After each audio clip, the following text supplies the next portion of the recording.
So what I did in my career, because I used to prescribe and I did medication management and psychotherapy together. So it was really a lovely combination. And I really saw the benefits of what you said in the beginning, like, meds and therapy together is where patients can get, one of their best outcomes.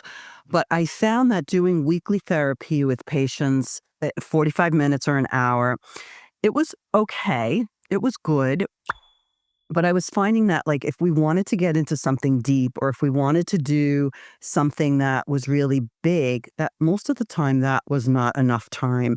So I started doing some research and I started doing some things. And then I was like, you know what? I think I want to pivot my career in a different way. So I stopped prescribing and I kind of closed down a big part of my practice where I had about 150 patients in my practice. I had a pretty big practice for a single practitioner.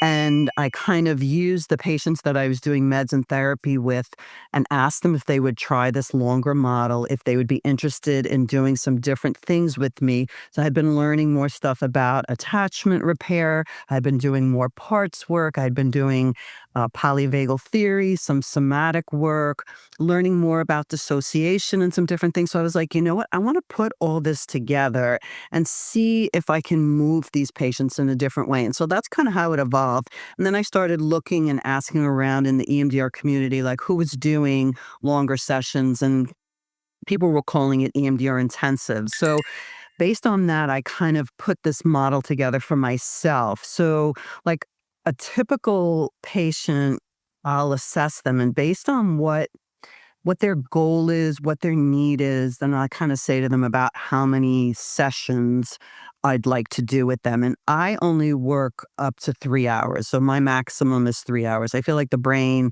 kind of gets Yeah, that's kind of hard. tired. I can't sit through anything for more than two Right. hours. Exactly. So Unless it's a giant football game and they're winning. yeah, between 2 and 3 hours is kind of the sweet spot. So, but what I tell patients is like, depending, like, so say your goal is like you had a car accident and, you want to clear whatever trauma is involved in a car accident. I would call that like a single event, right? So it's Yeah. maybe like 2 days. We do one day of a little bit of prep work and probably reprocess it on the second day. Then you come back for a re-evaluation in a couple of weeks. And those are usually probably like cleaner and easier. But those are not typically the patients that I see. I didn't think so.